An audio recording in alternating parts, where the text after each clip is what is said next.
Not now.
Good evening, miss.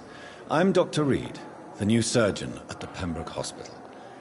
And who are you? Your name has no meaning to me, mortal. You're nothing but dust blown by the winds of eternity. I beg your pardon? What are you begging for, mortal? My clemency? Well, tonight maybe I'm inclined to mercy. You'll never forget the night you met Thelma Howcroft. You keep calling me mortal. Why is that? And if I'm mortal, what are you? Well, Dr. Reed, if you must know, I'm a vampire.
And why do you believe you're a vampire? I don't need to believe anything.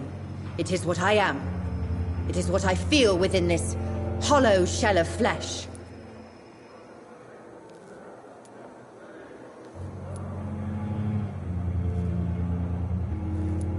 Please, describe to me how you feel.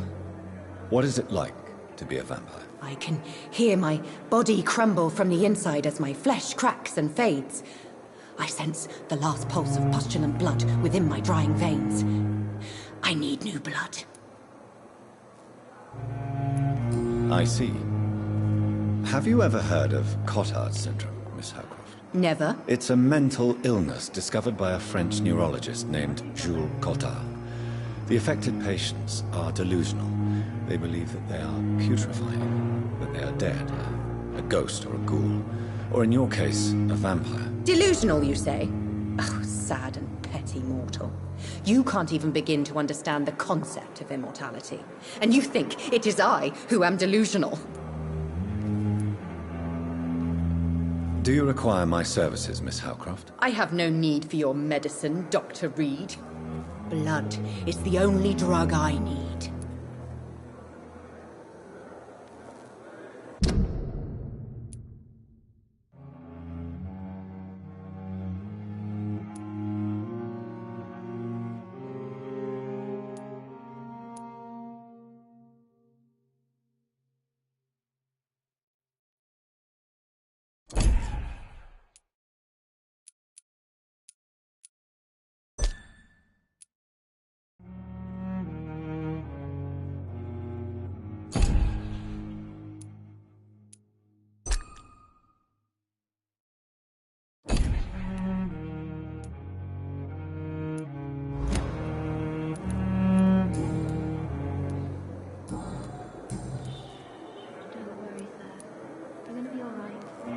I'm assuming you must be a patient here.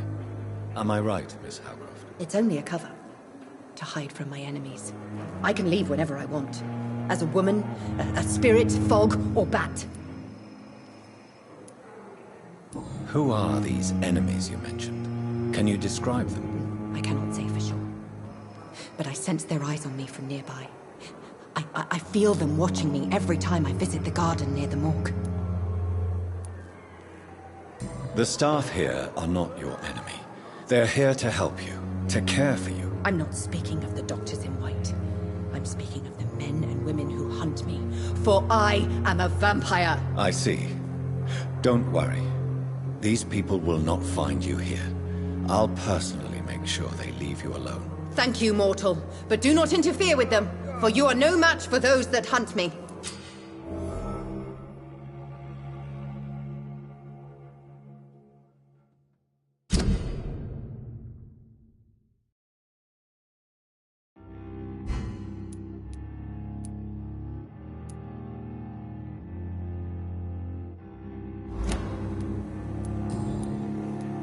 And why do you believe you're a vampire? I don't need to believe anything.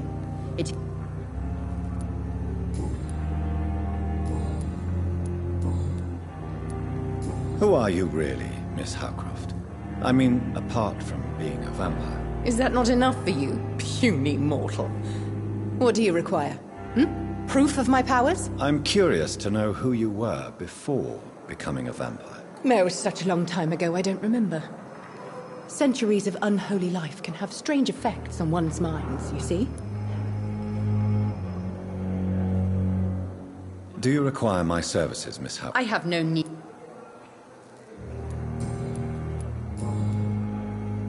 I'll leave you, Mistress of the Dark, to your nocturnal activities.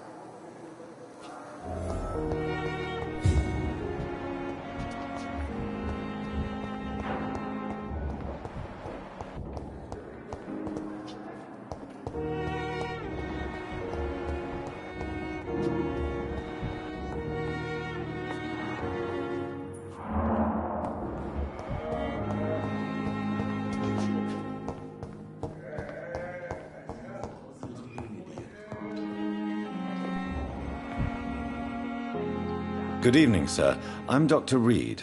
I believe we're going to be colleagues. Reed? Yes, I've been informed about your arrival. I'm Waverly Ackroyd. welcome aboard, I suppose. Does my arrival inconvenience you in some way, Dr. Ackroyd? Let us just say that I don't particularly share Dr. Swansea's enthusiasm for hiring you. What we need here are reliable professionals, not overrated dabblers.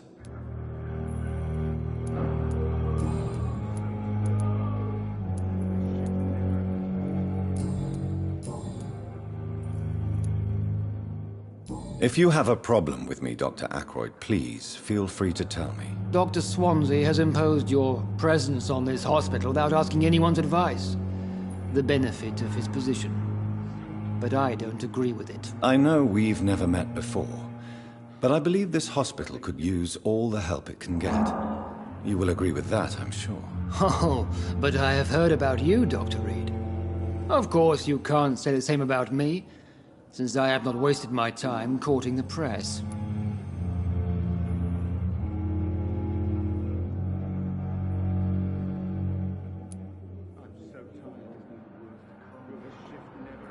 There is no need for such animosity between us. Don't you think the epidemic is already enough to deal with? That is one point we could agree on. And that is precisely why I want to be sure that you will be of help to this hospital, instead of a burden. Since your tenure in this hospital is longer than mine, perhaps you can tell me more about this place. Let's just say I'm tired of the carelessness around me. I have always respected the skills of Dr. Swansea, but over time his enthusiasm has become displaced. Carelessness? Exactly what are you talking about? We're here to save lives. The people who trust us are not volunteering for experimentation. They're here to be healed. I don't intend to run any radical experiments, Doctor. Even if I, as any good practitioner should, express an interest in pushing the boundaries of medical research. Modern medical methods were created through audacity and ego. But there are rules in our line of work, and they're here to protect our patients.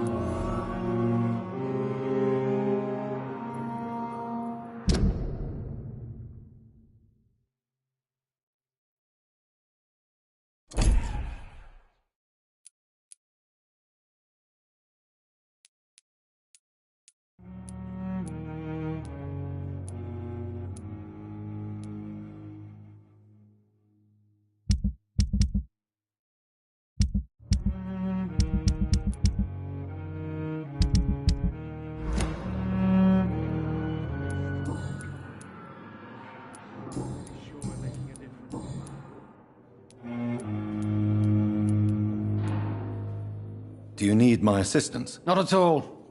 I'm sure that you are used to gaining people's trust with your impressive skills. Well, it will not be the case with me.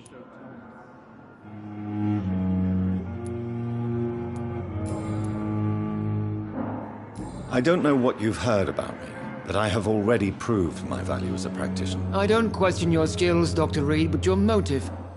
Is it money, fame, or are you truly dedicated? And what exactly is that supposed to mean? I served in the war just like you. But unlike you, I did not use the wounded to play the modern sorcerer. Be careful what you insinuate, Dr. Ackroyd. I only want you to admit you used those men to improve your theories.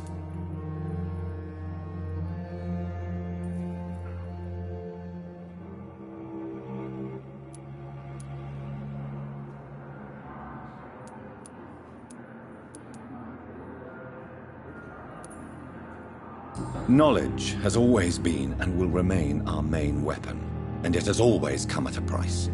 And personal initiative. It is not a question of initiative, it is a question of integrity.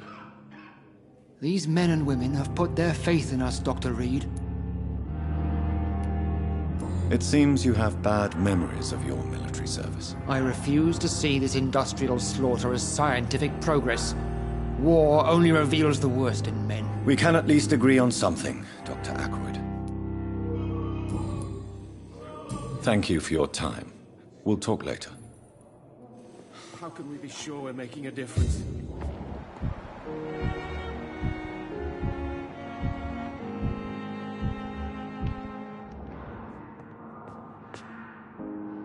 What can I do for you, Doctor?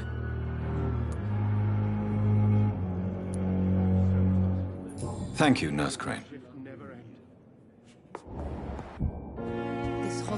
seems to be falling apart. But in the circumstances, I'm willing to give you the benefit of the doubt. What can I do for you, Doctor?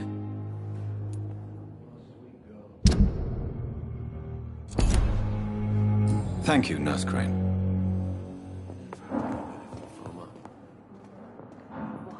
Good evening, Doctor. I believe we're going to be working together. Dr. Reed. Dr. Swansea informed us of your arrival, but I could not dare to believe we'd have such good fortune. Such an honor, sir. Thank you. And you are? I am Thoreau Strickland, Dr. Thoreau Strickland. I'm a great admirer of your work, Dr. Reed.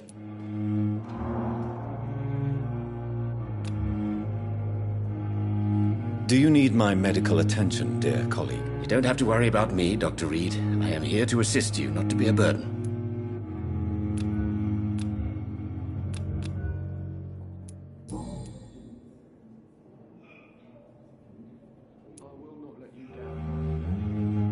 What can you tell me about the Pembroke? Well, it has always been an honor to work with Dr. Swansea.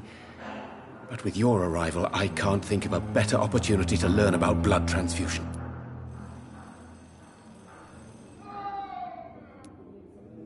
You seem quite optimistic. It's a rare and precious attitude in these difficult times. I'm convinced that this epidemic is a test of endurance and dedication for us men of science. Questions remain about our capacity to resolve the situation. True. Last summer, during the first wave of the epidemic, I used to joke with Milton about the extra work. We're not smiling now. Do you need help with anything in particular? Well, yes, maybe. I'm waiting for a batch of products I ordered for my personal research, yet my supplier seems to have vanished. Do you want me to play the errand boy for you? Oh no, Dr. Reed. But if you went personally to his shop, what with your reputation and all, he wouldn't dare to refuse the products I need. I see. Well, give me the address, for I may pass by if I have time.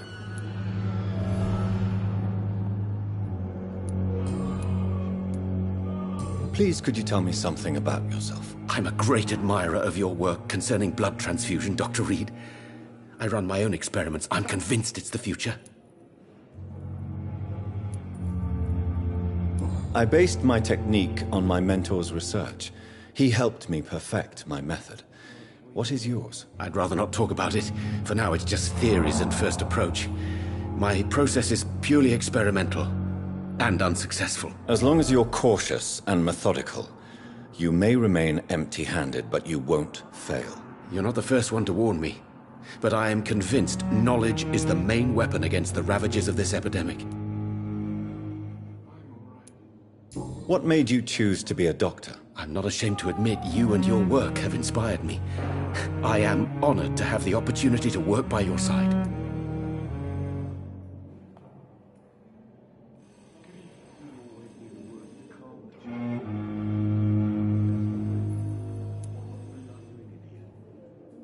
It's always a pleasure to share scientific and medical knowledge with someone eager to learn. I'll be glad to help you if I can. This epidemic may be the century's most terrible disaster, but I'm convinced that we, as doctors, are the only ones able to defeat it.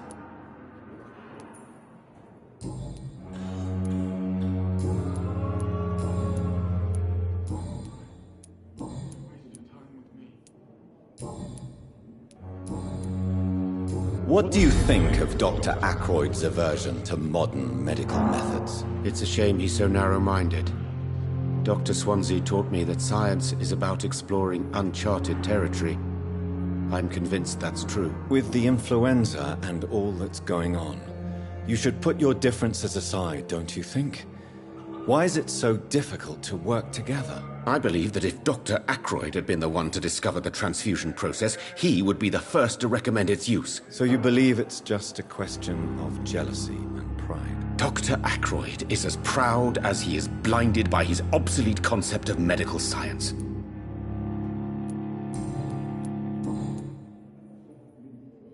Tell me more about your willingness to experiment with new medical techniques. Harvey Fiddick is a patient suffering from a severe injury that could cripple him if not treated correctly. I'm convinced your blood transfusion technique could help him. What is it you really want? To save him, or to prove your point? Fair question. I want nothing but to save my patient, Dr. Reed. Especially since I know Mr. Fiddick's story.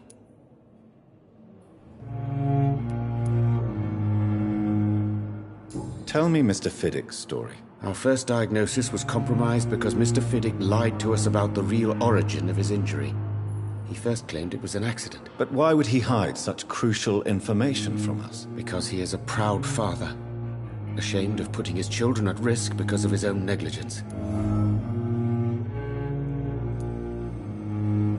This personal involvement could also appear to be a lack of impartiality. You must know that a good surgeon must remain neutral. I agree. But that does not excuse Dr. Aykroyd's behavior. A man who did not even take time to converse with his patient. Do you think keeping his distance was a mistake? All I know is that I'm taking care of human beings with desires, hopes, and fears. Not some biological machine comprised of blood, bones, and flesh.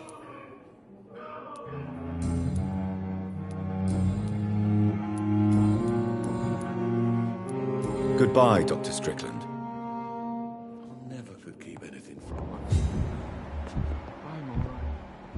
Don't waste your time with me.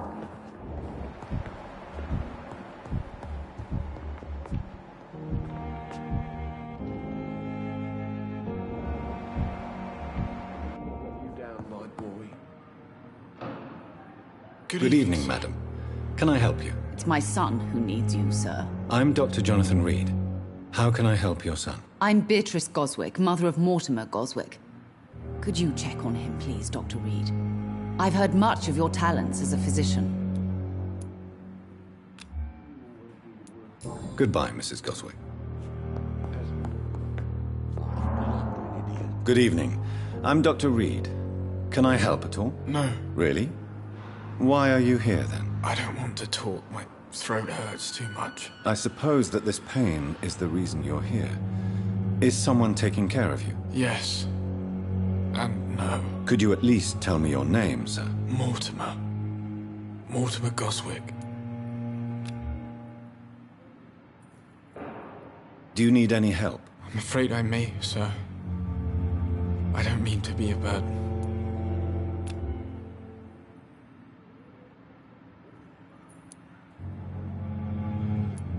I will see you later.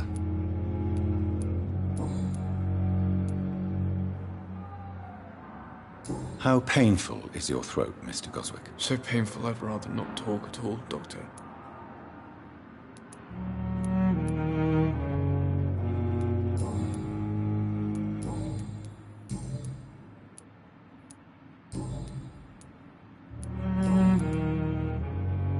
Tell me about yourself, Mr. Goswick. I don't want to talk, Doctor. I have to go now, sir. But don't hesitate to contact me if you need any help. Good evening, sir. Doctor. Good evening, Doctor. How is my son doing?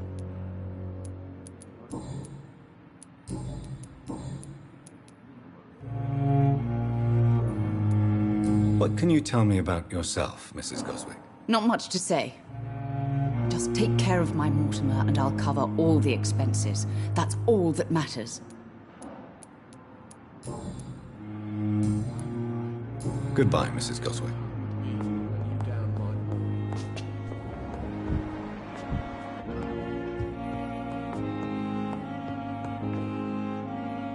Good evening, sir. I'm Dr. Reed. May I help you? I don't know if a third opinion is needed. Your colleagues are already arguing about my condition. I see. Would you mind telling me more about your situation? I'm Harvey Fiddick. All I want is to get me bloody arm fixed properly.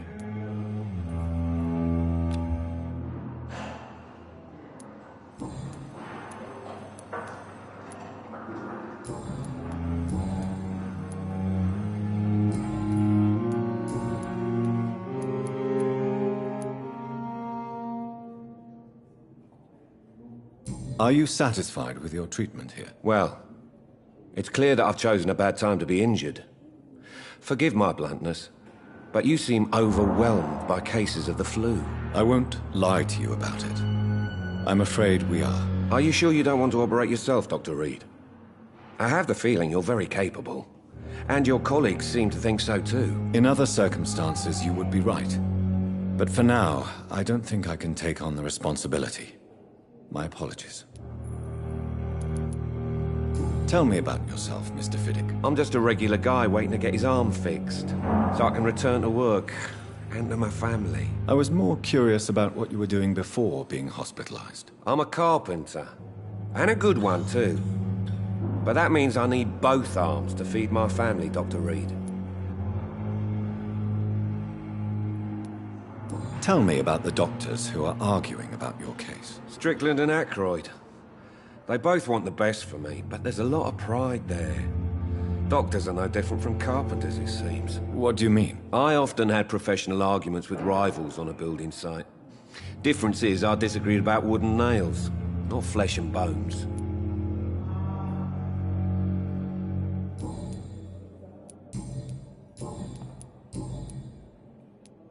Tell me about your injury, Harvey. Why do you feel so guilty about it? My wife died because of me. And now I may lose everything because I've been careless enough to hurt myself. What an arsehole. How could your job be responsible for your wife's death? I was working a double. She went out to bring me a hot meal and got caught in a German bomb raid. You can't hold yourself responsible for your injury, Mr. Fiddick. Unless you tried to hurt yourself. Of course I didn't hurt myself.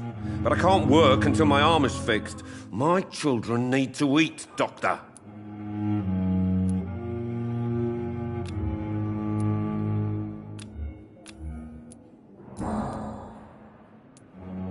Tell me more about the death of your wife, Harvey. 1915. I was in the army. Building workshops for the Royal Flying Corps. Helen was happy I wasn't sent to the front. What happened? The Germans sent Zeppelins to bomb the construction site, but they missed their target. My wife was bringing my dinner when the bombs fell. I'm sorry for your loss. So many died during the bombings. I served in France and witnessed the carnage there. I would like to say that she didn't suffer. Truth is, I have no idea. I just know that I'm all that me kids have. Poor little bleeders. How are your children after losing their mother? They were smaller then. The only good thing about this is my Helen didn't bring them with her that night.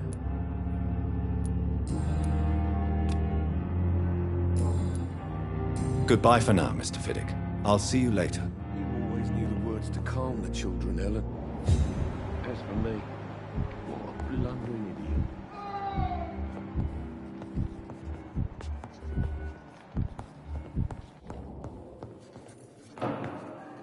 Good evening, Dr. Strickland. And good evening to you, Dr. Reed. Can I be of any help?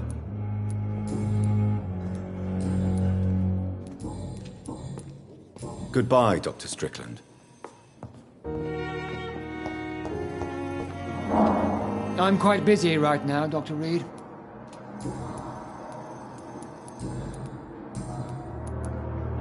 Tell me, Waverly, what do you think of Dr. Strickland's enthusiasm for his experimental research? Strickland is playing with his patients' lives for pride and glory. Now that, sir, is unethical. Are you thinking about something in particular? Harvey Fiddick needs delicate surgery. I believe we should stick to the usual procedure, but my young colleague obviously disagrees. Why do you wish to lead this surgery? I strongly believe that Mr. Fiddick should not be butchered to test an unproven procedure.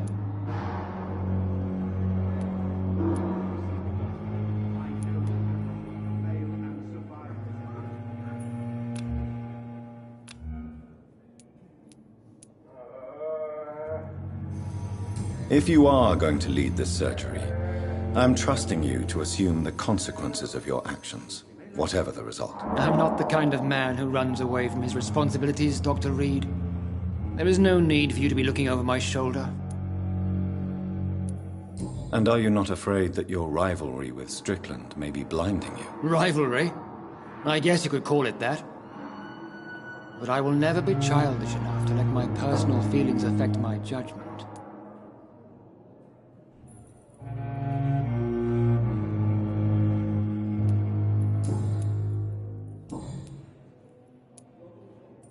Thank you for your time. We'll talk later.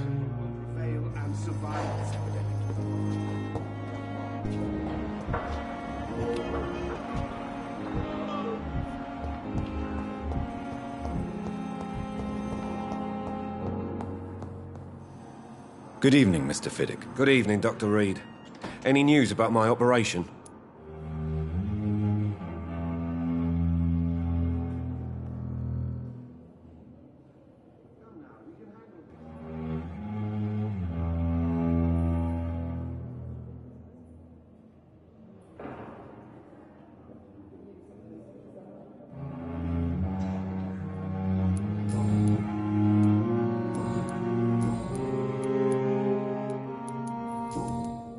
Goodbye for now, Mr. Fiddick. I'll see you later. I will not let you down, my boy. I'm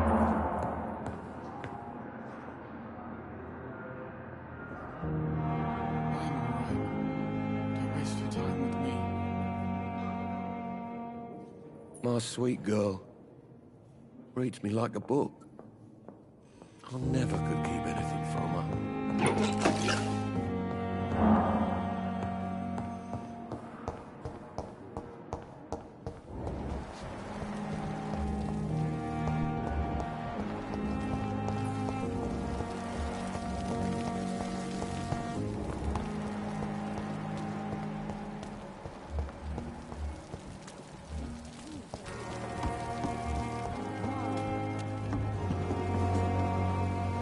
Good evening, nurse. I'm Dr. Jonathan Reed, the new surgeon here at the Pembroke. Dr. Swansea has already told us about you, sir. I'm Nurse Gwyneth Brannigan. Welcome to the Pembroke Hospital. Did he really? It's a good thing I wasn't hoping to keep a low profile. All members of staff have already read about your new blood transfusion technique. Dr. Swansea made sure of that. I see. Well, I'm a little surprised, but I suppose I'll just have to deal with this unexpected notoriety. You must know, blood transfusions are Dr. Swansea's primary subject of research. He is convinced it is the future.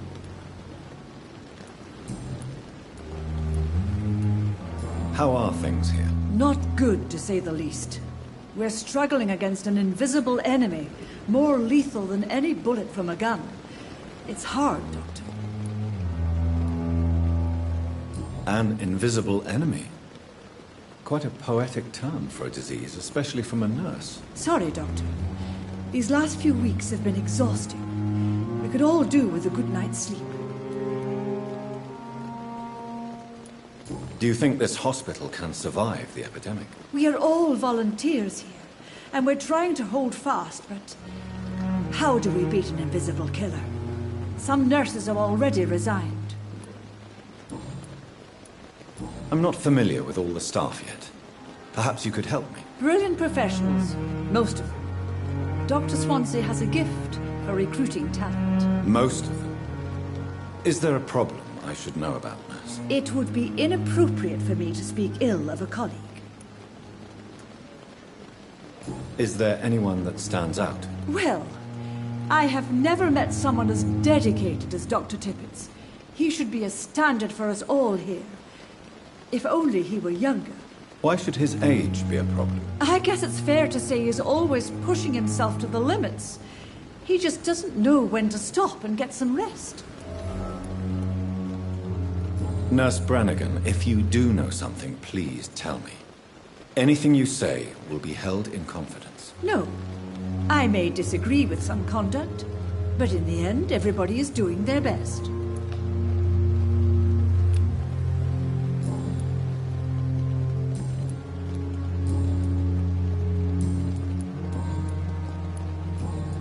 Goodbye, nurse. Call me if you need assistance.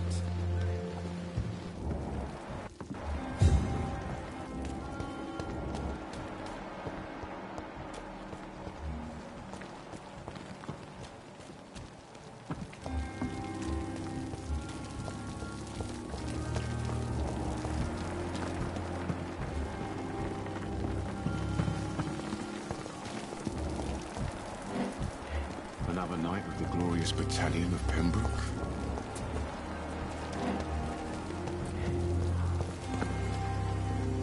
Good evening, sir. I'm Dr. Jonathan Reed. I'm new here. I've already heard about you, Dr. Reed. I'm Milton Hooks, the ambulance driver for this shithole of a hospital. That's quite a blunt introduction, Mr. Hooks. You can call me Milton.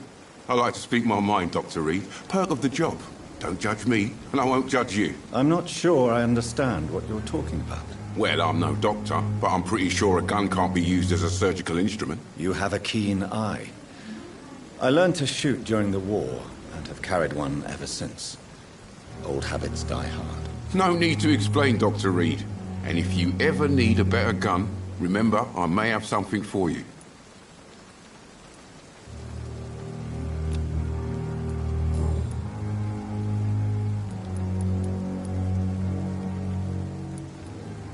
So what do you do exactly in this hospital?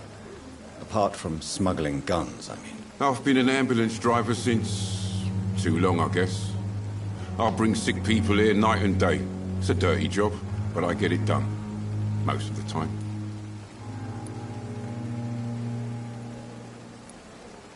It sounds like things have been a bit rough recently. What's happened? Yesterday I got attacked by the patient I was bringing in.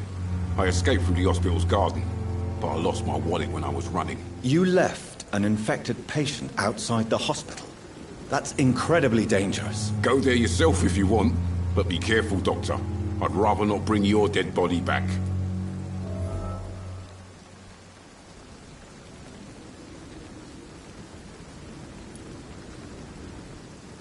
Since you're on the front line, how is the sanitary situation in this vicinity? It's a complete disaster.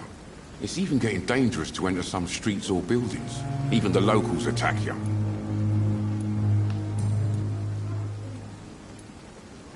How is the situation around here? You want to hear the situation is all right? It's fucking awful. We lack everything, and it's getting worse every day. Are you really smuggling weapons through the hospital? And why not? I've already been attacked by patients, you know. And by gang members willing to steal my money. But you're not defending yourself. You're selling guns to civilians. You keep people alive your own way, Doctor. I offer them another way to protect their health. I'd like to see your goods. Wise choice, Dr. Reed. A reliable gun is what everybody needs these days.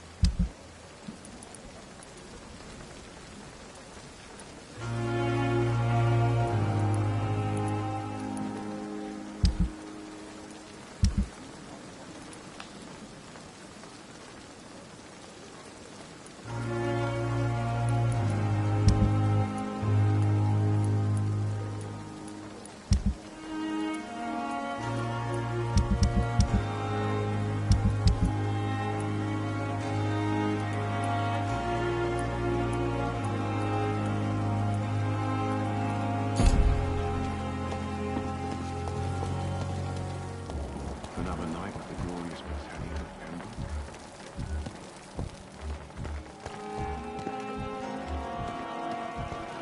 We are overwhelmed by this horrifying epic.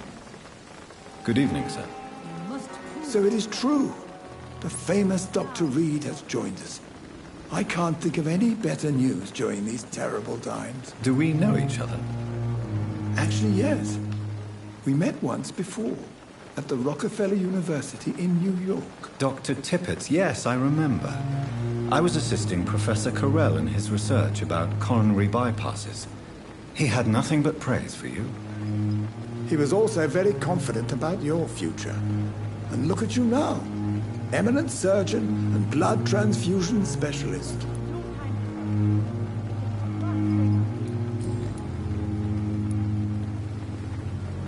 What can you tell me about the staff in the hospital? Some are really good, and others are not so good. But during this troubled period, there is no time for slander. I prefer to focus on the positive character traits. Tell me more about cherished people, then. Nurse Brannigan is a pearl. She is the most helpful and dedicated nurse I've ever worked with. A clever and cheerful woman. You really seem to admire her skills.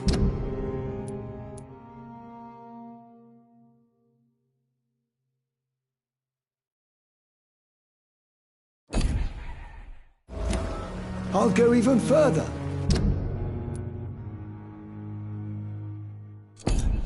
If she was a man, she would be a damn fine practitioner. Any opinion about the management? I don't always agree with Dr. Swansea's reserve, but I must admit he does all he can to keep this facility running during this crisis. Ah yes, the burden of command. I was fed up with this concept while serving as a medical officer. Don't get me wrong. Swansea's a good administrator. I just wish he would get out of his office now and again.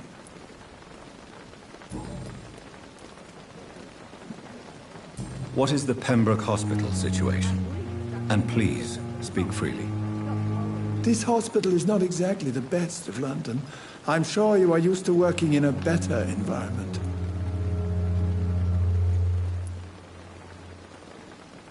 It's more than enough. In any case, the personnel of a hospital are much more important to me than the building. Don't be misled by appearances, Dr. Reed. This hospital does not lack talented people. It just lacks hope.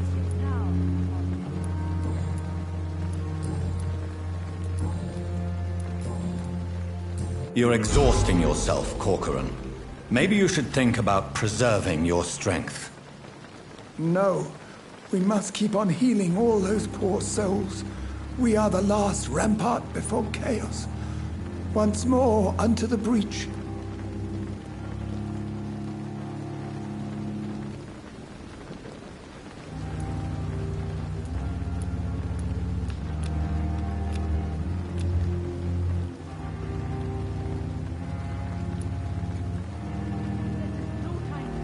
Nurse Brannigan is worried about you, Doctor. She should not have told you that. I will have a word with her. You don't have to blame her for her honesty. I'm not that kind of man, my dear Jonathan. Actually, Nurse Brannigan's opinion is the only one I may listen to.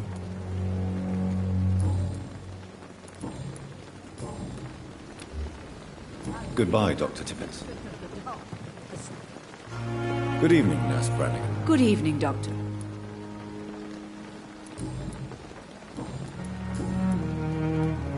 Why does Dr. Tippett claim you're the main reason he keeps working, despite his fatigue? If it wasn't for him, I probably would have left the Pembroke years ago.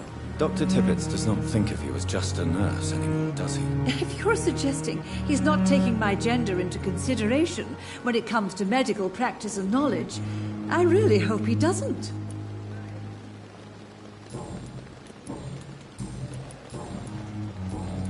Goodbye, nurse. Call me if you need assistance.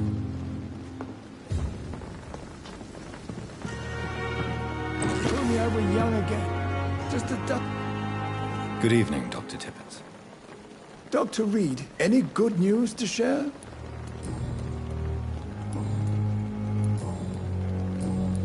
Goodbye, Dr. Tippett.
Good evening, nurse. Good evening, Doctor.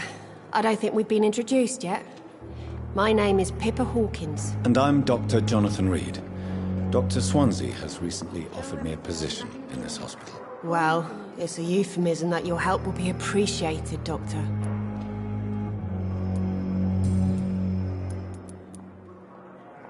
How would you describe the situation at the Pembroke Hospital? It's serious. The flu is wreaking havoc amongst the staff and patients. We are running out of everything.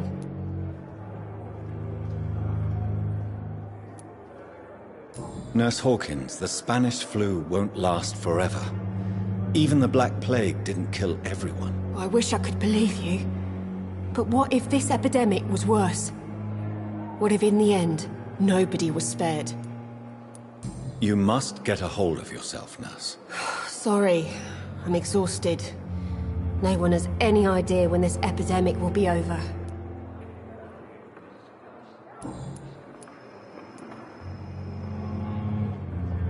How is the Pembroke staff coping with the epidemic? Well, not well. Milton, the ambulance driver, is even more grumpy than usual, especially concerning doctors. Why is Milton grumpy on a daily basis? Is it just an act? Milton's not the kind of man who's bothered about a bad reputation, whether he deserved it or not.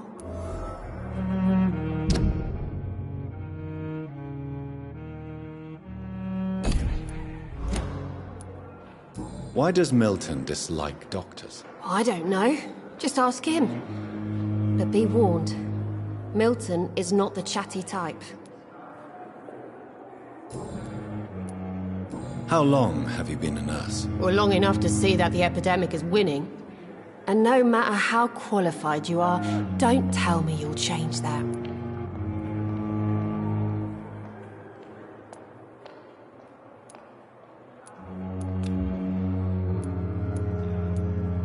You'd be surprised what dedication can achieve, Nurse Hawkins. In medicine, sometimes we're just a test result away from a miracle.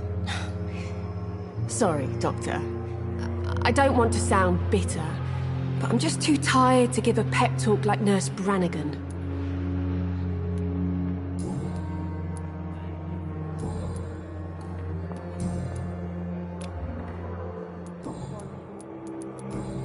Goodbye, Nurse Hawkins.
Thelma Howcroft said she was being watched by vampire hunters. Where are they hiding? I should investigate. Good evening. I'm Dr. Reed. Always a pleasure to meet a colleague, sir. Especially when he was supposedly dead. A colleague? Are you a doctor too? Not anymore, sir. I used to be Dr. Rakesh Chadana. Now, I'm just Mr. Chadana. Pawnbroker and humble guardian of this morgue. What do you mean, you used to be a doctor? Was your license revoked? No, sir. It is just that I like to be precise. I run a little pawn shop while taking care of the dead. But I used to be a real doctor.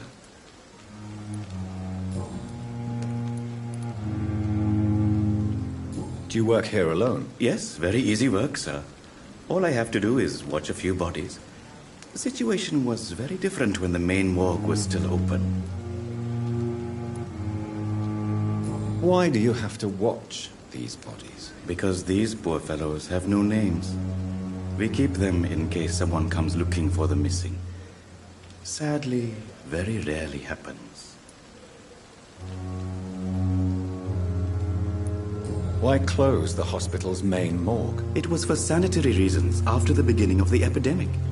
Cadavers had to be moved to the nearest mass grave.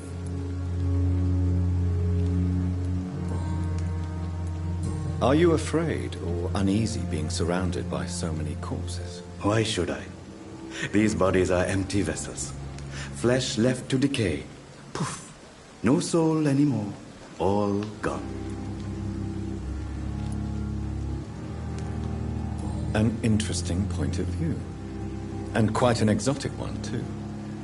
Most people fear, or at least have a respect, for dead flesh. Sir, as a medic during the war, I learned to face my death and the death of others. It's the pain we have to tame, not death itself.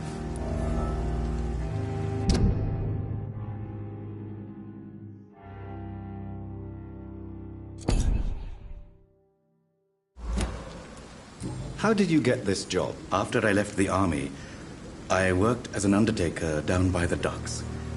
A dangerous place with many an unpleasant business there. Milton Hooks helped me get a job here.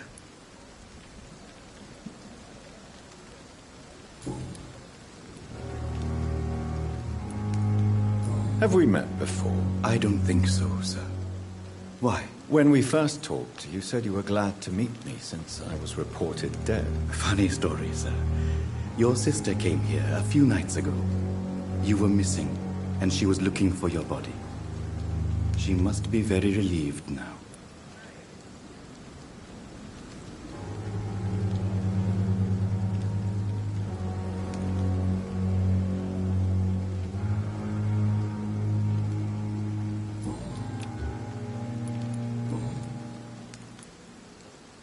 A pawnbroker?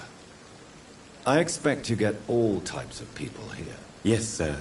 All kind of people. For I sell all kind of goods.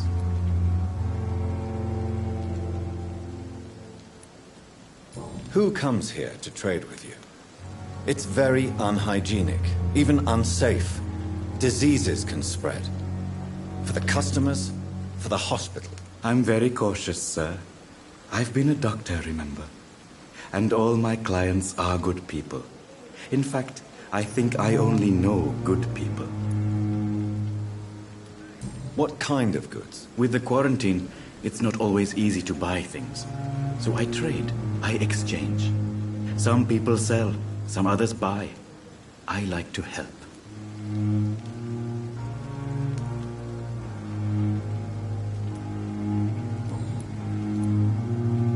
Since you're not afraid of dying, do you believe in life after death, Rakesh? No. I believe we must do all the good we can while alive. For our time is short, and the obstacles are endless.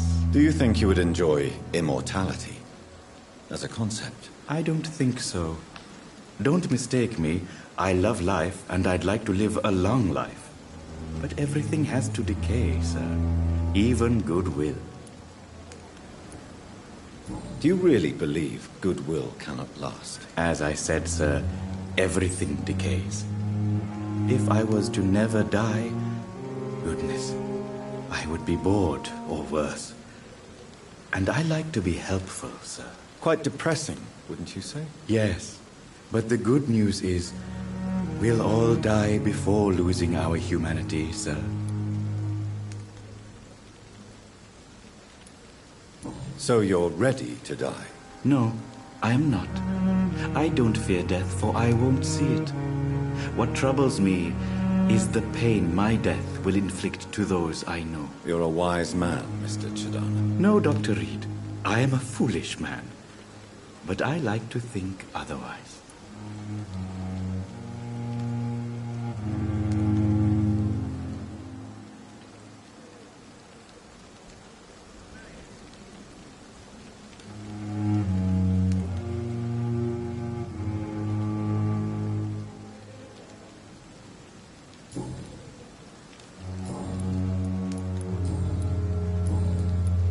Please show me what you have to sell. Of course. It's just trinkets and curios, really. But I'm sure they can be useful.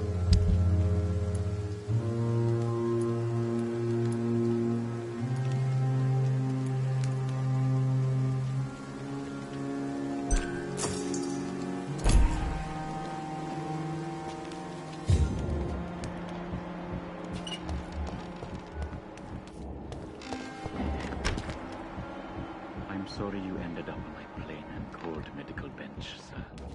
I understand you must be very angry about this unfair situation. I managed to arrange to have you buried in the same mass grave as your wife. I hope that might help.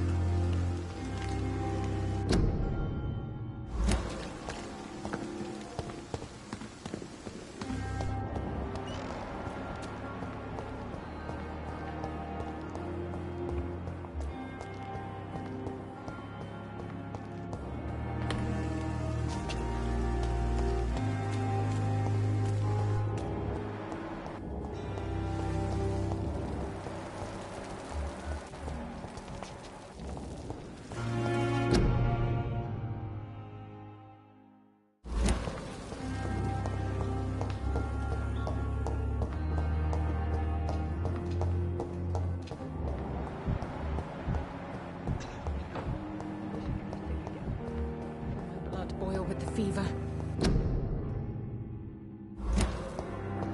Fear and disgust on every street corner. The daily routine.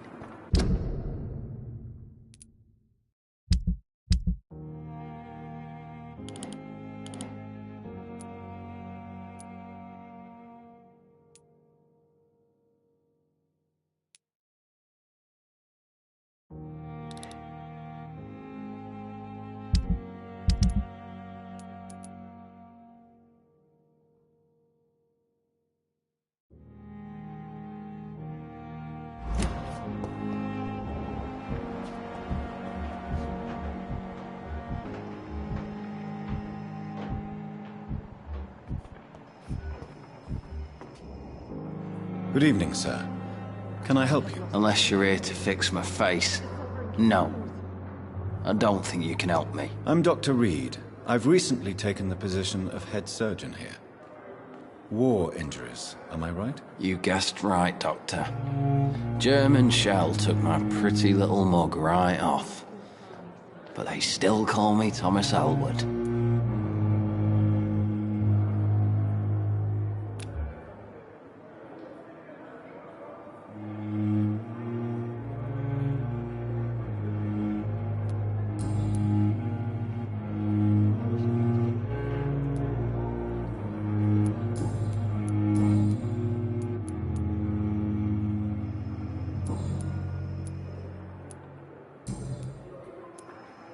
How is your stay with us, Mr. Elwood? Oh, it's bliss.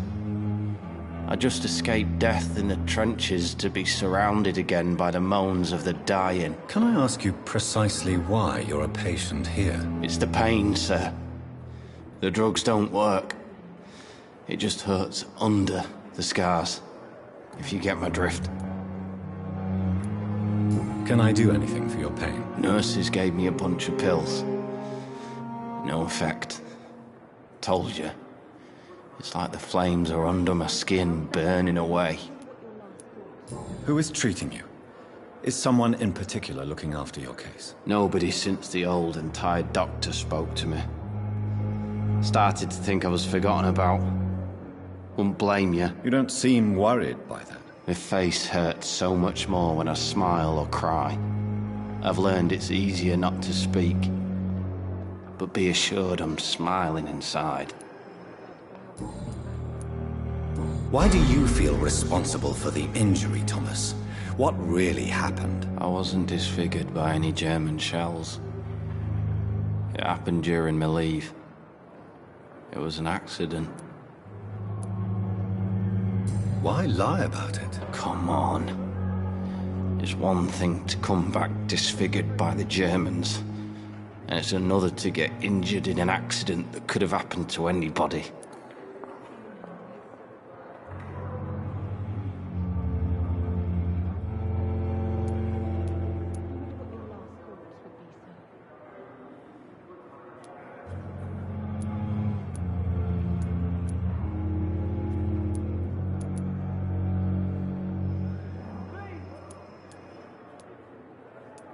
Beauty is not everything, Mr. Elwood. Says Mr. Pretty Face.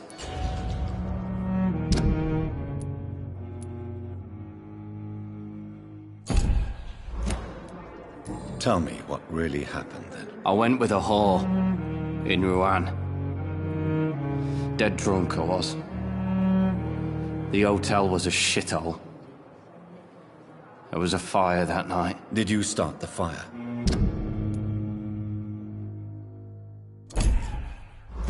Were you trying to avoid going back to the front?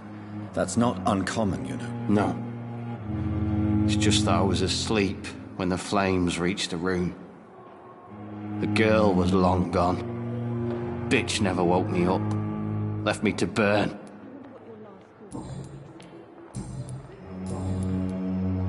Where were you stationed, sir? Did you serve for long? I really don't want to talk about all this shit. No offense. I was pushing too much.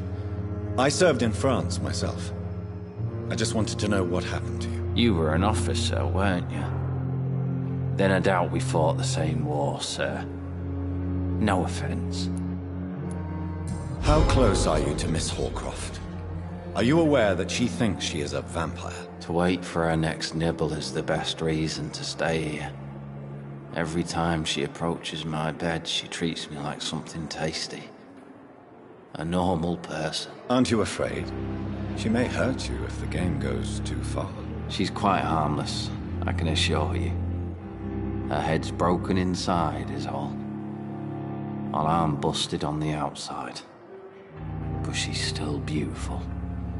Living proof that there's hope for me.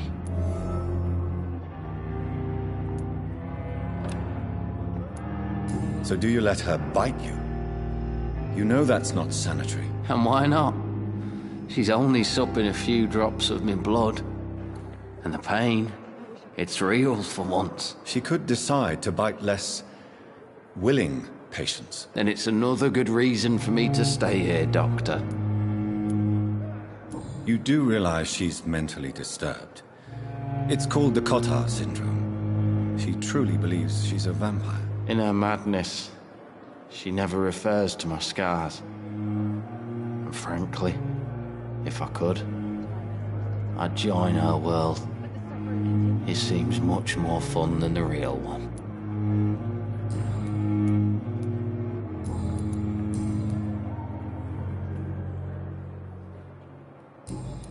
Goodbye for now, Mr. Elwood. Fear and disgust on every street corner. I wonder what your love will result. Good evening, Miss Howcroft. How are you tonight? I need blood, Doctor. Warm, rich, vibrant blood. Tell me, Thelma, why do you feel so attached to Mr. Elwood? Why him? I'm not sure, Doctor. I think we have a bond of some sort. We've both suffered so much. He's the only mortal I find interesting. Do you plan to make him a vampire too? Of course not. How could I inflict my curse on anybody else? I'm not that cruel, Doctor. Would you say you and Mr. Elwood are romantically involved? No. No, Thomas is a delicate soul. Even though he disguises it. But I am not the woman he needs. No, for I am a vampire, Doctor.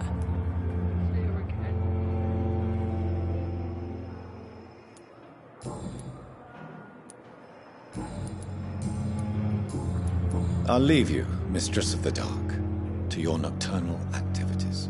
I wish I could be sick again. Feel my blood boil with the fever.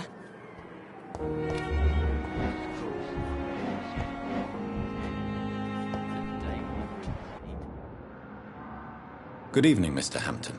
How do you feel? Dr. Reed, is it? Oh, Sora, I must apologize for my behavior. What do you mean? I was not myself in the factory. Fear and exhaustion made me say awful things to you, I'm afraid. You remained perfectly nice and polite. A little delirious, perhaps. But who wouldn't be after enduring an abduction? Thank you, Doctor. That's a relief. Now all I need to do is rest and return to my flock. Do you know Tom Watts, the bartender from the Turtle? I met him before I found you in the canning factory. Tom? Yes, of course. Always the helping hand, good old Tom. Without men like him, corruption and despair would have wiped out the East End long ago. People are still in despair. How could it be otherwise? The authorities have left us all to rot in this contagious nightmare. No drugs, no advice, nothing. It's a damn shame. Who should I avoid in this part of town, then? Any particularly evil figures? Not really. Most men and women are just doing their best. And it's not my habit to speak ill of people I know, Doctor.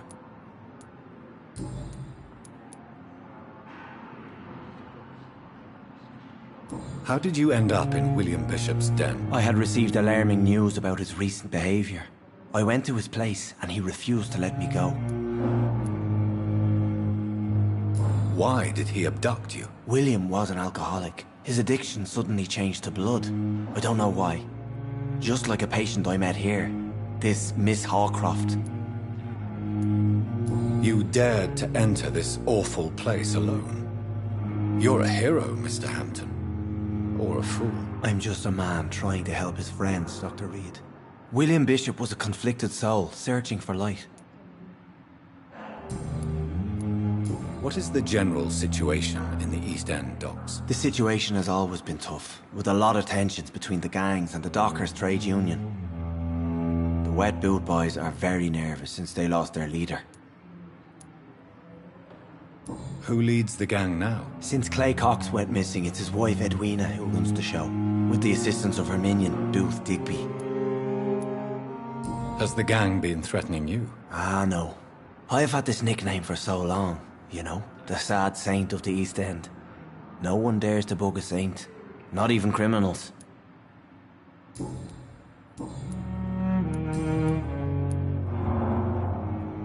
How do you feel, Mr. Hampton? Medically speaking, I mean. I feel exhausted. Beyond exhaustion, actually. William drank so much of my blood in his madness. I feel empty. You're in good hands here. Dr. Swansea is well versed in blood transfusion, and I'm sure he'll take the best care of you. Thank you, sir. I believe all I need is rest. And then I can go back to the people who need me. What do you do for a living, Mr. Hampton? I can't help but notice the cross around your neck. I manage a night asylum for the poor and homeless of the docks. And I try to guide the lost and hesitant on the right path to our Lord. Are you a priest, Mr. Hampton? A deacon, maybe? Not at all, Doctor. I'm just a man of faith willing to preach the good word. Why didn't you use your cross against William Bishop? To repel him somehow? That's a very strange question, Doctor. A cross is no magical token, if that's what you were trying to say. Not mine, anyway. Have you made friends since you arrived? Not really, but I recognize Miss Harriet Jones. I knew her when she lived by the docks. That poor woman had such a miserable life. You never came to see her here at Pembroke? Receiving visits when sick can be an important part of the healing process, you know. We're not just bodies. You're preaching to the converted now, Doctor.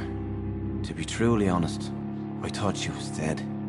She left the docks many months ago. Goodbye, Mr. Hampton. We'll talk again later. But the suffering continues. It's locked.